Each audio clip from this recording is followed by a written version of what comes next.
here.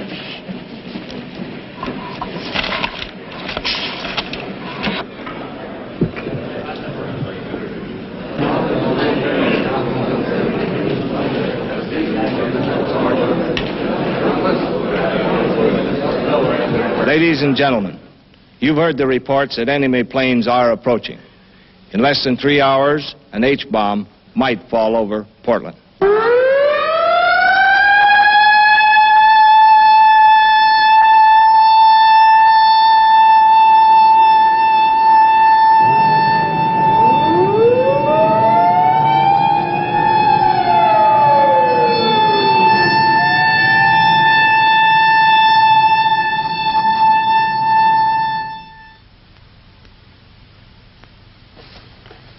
Like myself, I think you're going to be very interested in this story that we're going to tell you. And in this age of missiles and man-made moons, it takes on added significance. There are no actors in this story, but there are a lot of people. The people of the city of Portland, Oregon, and what happened to them, or could happen to them, on a day that we'll call X.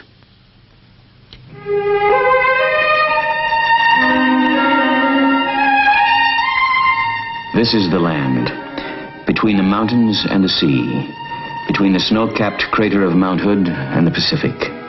It's tall timber country. And this is the city, largest dry cargo port on the Pacific coast. And its people are friendly and rugged in the tradition of the Oregon Trail. The population, about 415,000, more or less about the size of Hiroshima. And this is what happened, or could happen, on a certain day called X. The sun came up at 6:31. Joe Fotev was there to observe and chronicle the event. The paper, Joe noted, was a little heavier than usual, but naturally he didn't stop to read the headline. And Mrs. Frank Stufel, Portland housewife, mother of 5, was concerned at 8:02. John, it's time to get up. You'll be late for school. Children late and coffee boiling. And with these problems duly appraised, she turned to the woman's page of the Oregonian, thus managing to avoid the front page, which, after all, contained nothing but scare headlines. The time is 8:27. Wake up, Portland. It's a wonderful day today. Stay tuned to KOIN for the best in music and news. And now, we continue our wake-up show with more transcribed tunes. At 8:36, the population of Portland increased by 1. Timothy James made his first comment at a local hospital and settled down to life in the 20th century. Like all communities, religion is important. The people, like its church architecture, are forward-thinking. At 9, a special service is being held. And at the busy port, at 9:18, Ray Matthews, a longshoreman, loaded scrap iron bound for Japan.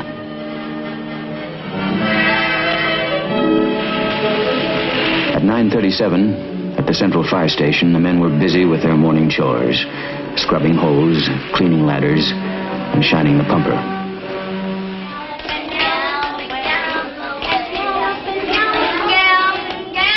By 10 that morning, at the Harvey Scott School, the kindergarten class of Elsie McGlendon was much involved with the morning's activities. The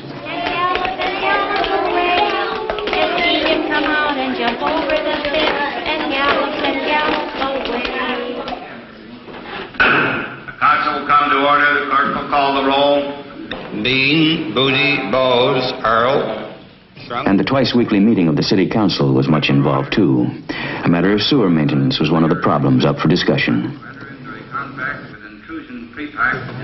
At police headquarters, the messages at 10:31 so far indicated 2 cars stolen, a drunken disorderly. An average day in an average American city. Number 126, stolen auto 1425 Ash, 10-4. 126. Cat in a tree, 14 in Ankeny. Except this day. This day is the one called X. Attention all stations, emergency. This is an air raid warning and Conrad radio alert. Repeat.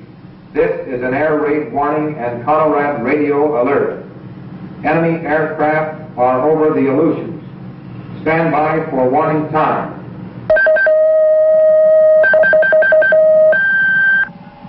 This is Western. Prepare to copy timed information. Time to Seattle, 2 hours, 30 minutes. Portland warning point. 3 hours, 30 Air raid warning. Enemy aircraft over Canada and Alaska. Time to Portland, 3 hours, 15 minutes. Thank you. I'll notify the mayor. At 10:32, Jack Lowe, the city's civil defense director, receives the words. Enemy planes have crossed the pole. Probably they carried H-bombs. Likely one, maybe two, are headed for Portland. The mayor is alerted. Clerk, gentlemen of the council, I've just received information that enemy planes are approaching this area. I've just authorized the sounding the evacuation signal. The council will be in recess and we'll immediately reassemble at the Emergency Operations Center. And so this day called X, which began in such an ordinary way, is no ordinary day. At 10:35, the banshee wail of the siren echoes the warning, and the city prepares for survival.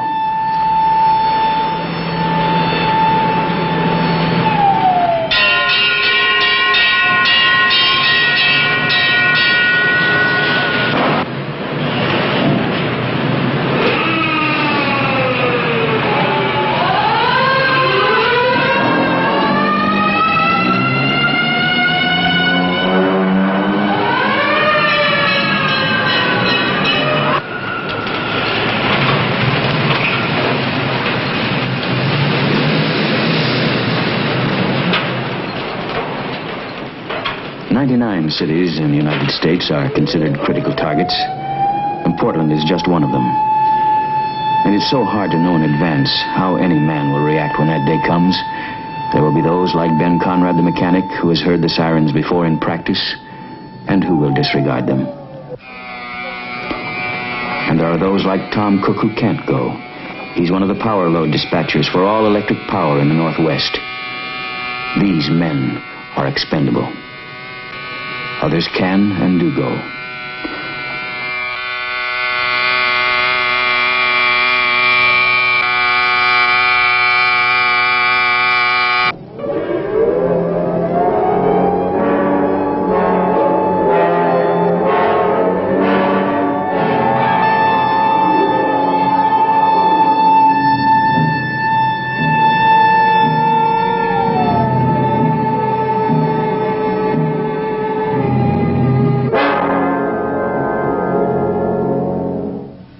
The time is 10:47.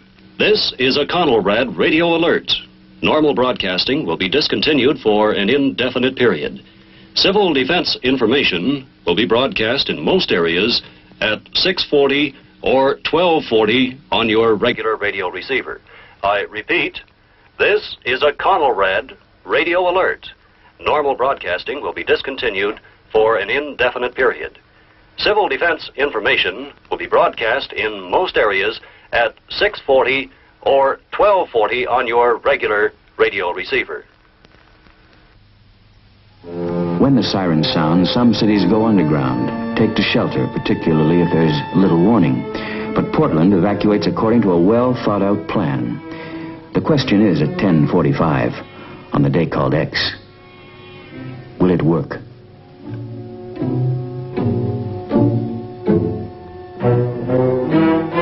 Quietly, without panic, the city organizes, becomes mobile the best it can.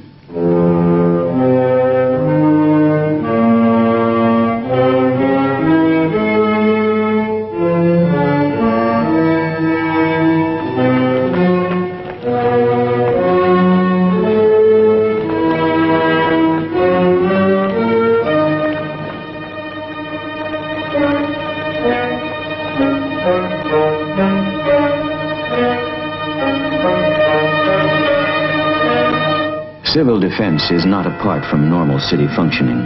The same utilities involved in caring for a city in peace are those equipped to care for her in an emergency. And when the siren sounds, each man knows his responsibility.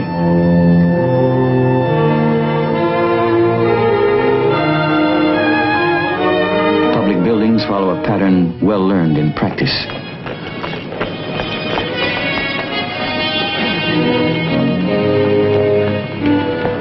The idea, to move out of the city, to move fast, but with caution.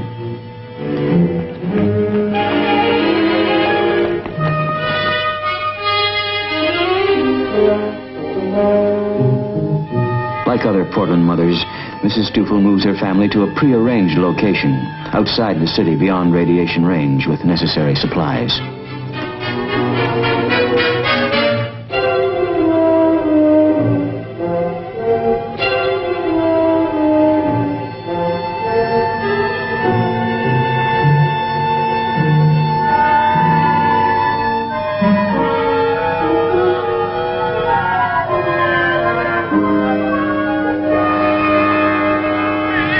James and his mother go for an unexpected ride in a moving van in his first day of life.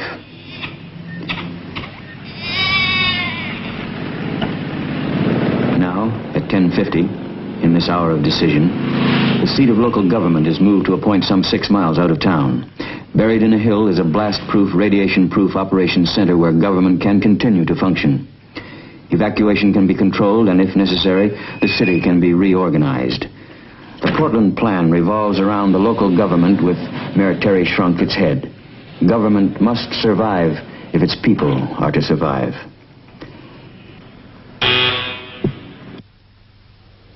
Civil defense is government operating in an emergency. Mayor now.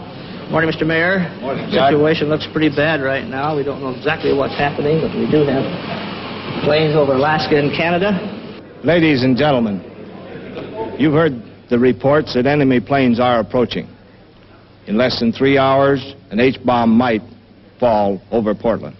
Mr. Jack Lowe, our Civil Defense Director, will coordinate activities here. Jack, what's the situation?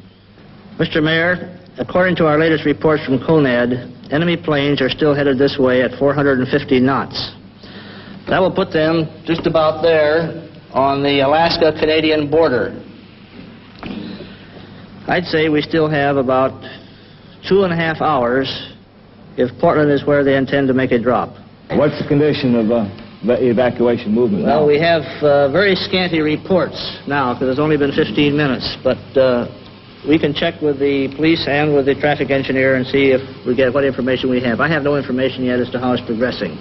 By 10:55, the heads of utilities, Red Cross, Military Liaison, Civil Air Patrol, Weather Bureau, and all city departments are functioning as a civil defense team.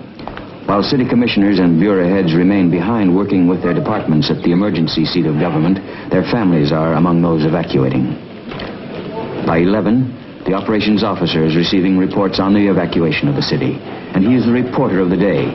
Traffic, time, weather, and in the operations center's broadcast studio, the time is... The time is 11:10. This is an official civil defense broadcast. Enemy aircraft are over Canada and headed this way. Normal broadcasting has been discontinued until after this emergency has passed. You are now tuned to Conelrad and will receive official information and instruction on this frequency. Keep your radio tuned to this frequency. Remember, there is a traffic plan for the evacuation of the city. All cars in the downtown area must follow the green lights. They will lead you out of the danger area by the quickest route. Do not try to cross the flow of traffic. Follow the green lights. Turn with traffic. Proceed with care. John Carpenter, a sportscaster, becomes the warning voice. The people of Portland know his voice. Trust it. In 1955, Portland held a practice mass evacuation. The heart of the city was cleared in 34 minutes. It's safe to say that practice evacuation will be responsible for saving a great many lives this day. Should a bomb fall, many will be killed. The more that move out of the city, the greater the chances of survival. Pedestrians are helped out of the city. The great dangers are jam-ups and bottlenecks.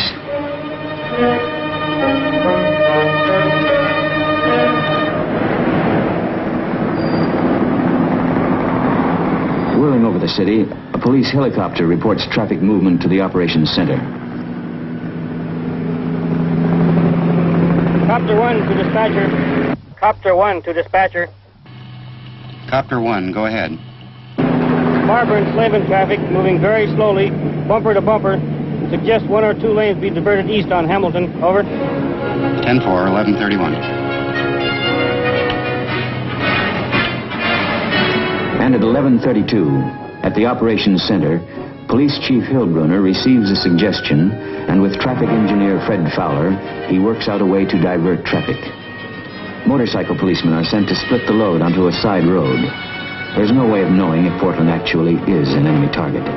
But with 3 hours of warning and the time fading fast, it's vital that all roads lead to safety, that all roads be kept open, allowing people to evacuate from the potential target area.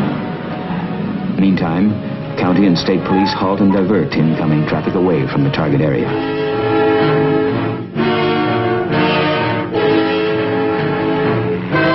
Should a bomb fall, fire and utility equipment must be available to move back into the city to restore services. And so trucks of all sizes, of all varieties, speed to points outside the city by a detailed plan.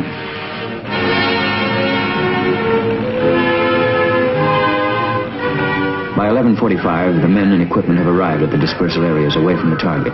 Auxiliary police and auxiliary firemen are also in action.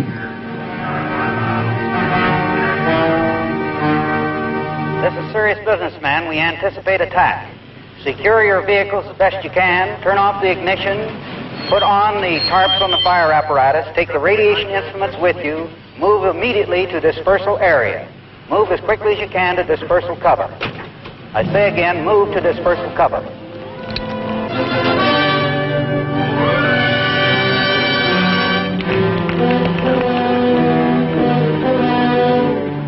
Around the dispersal area, in local public buildings, emergency kitchens are in operation.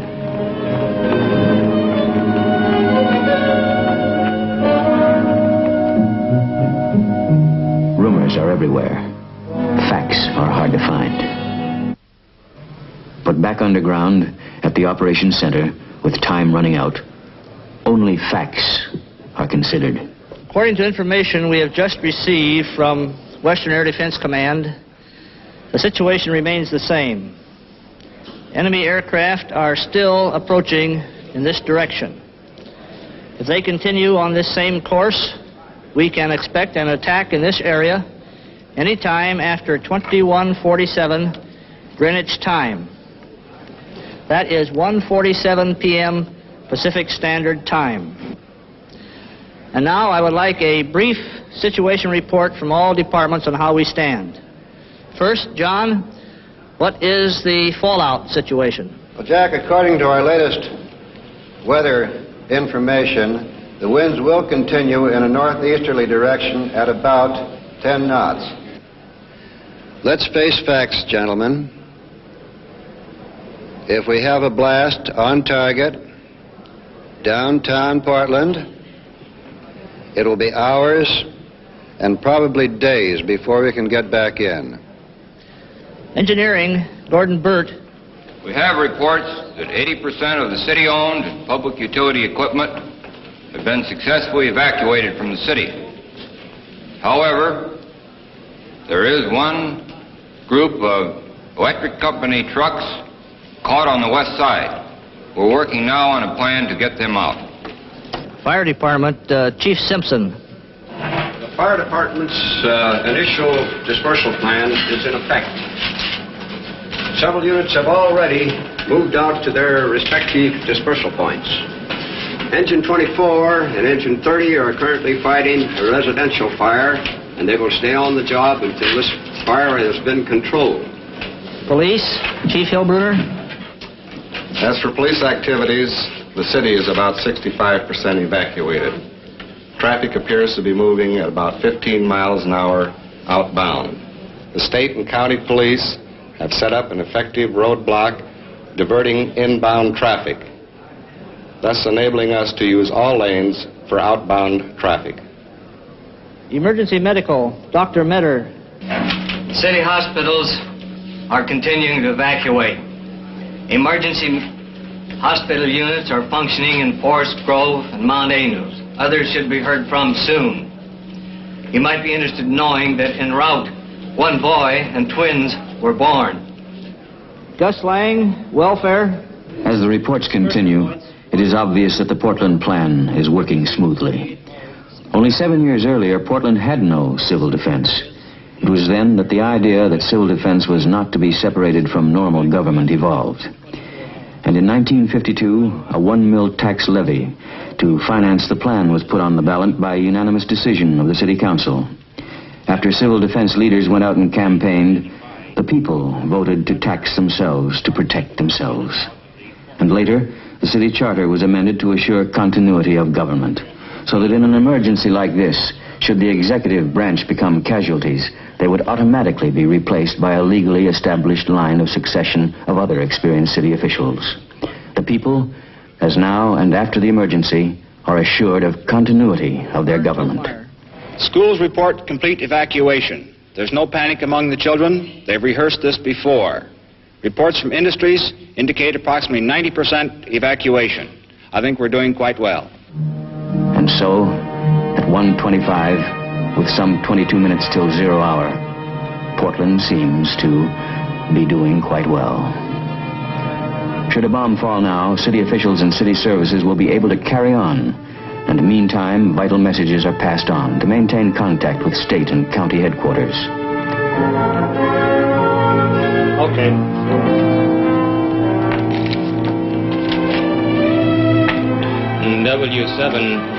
W7SAA from W7BS. Follows Upstairs in this unique underground operations center, an emergency telephone system is functioning as the details of evacuation are reported and relayed. Part of the civil defense levy went to a comprehensive microfilming project supervised by Will Gibson, city auditor. More than 3 million documents and records that go back to the first handwritten city council minutes in 1851 have been microfilmed.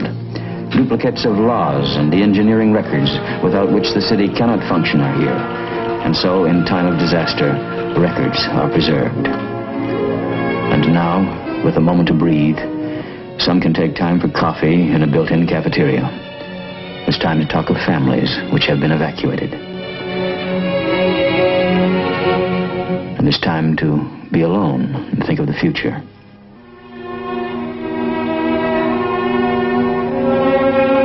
And there's even time for those who need it now to rest. 300 can live here for a week, eat, sleep, and breathe.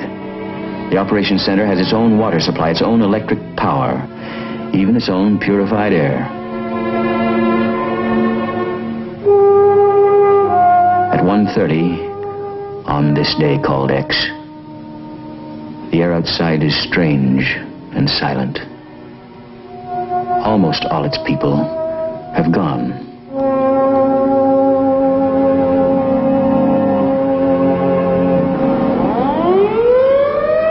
And at 1:32, as directed by the mayor, the siren sounds once more. Take cover. The evacuation is stopped, and there is nothing to do but wait. Back in the operations center, the day called X reaches its climax. Time now, 1:47. Enemy bombers are probably overhead.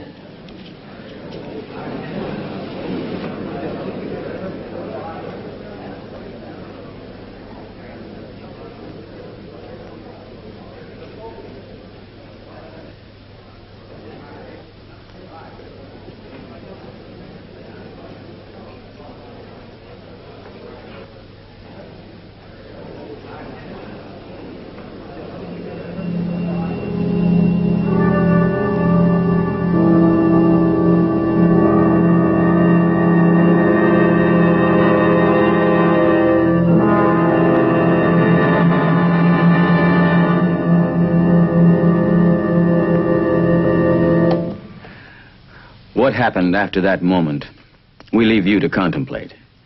But one thing is certain, Portland has a plan for the survival of its people and the continuity of its government.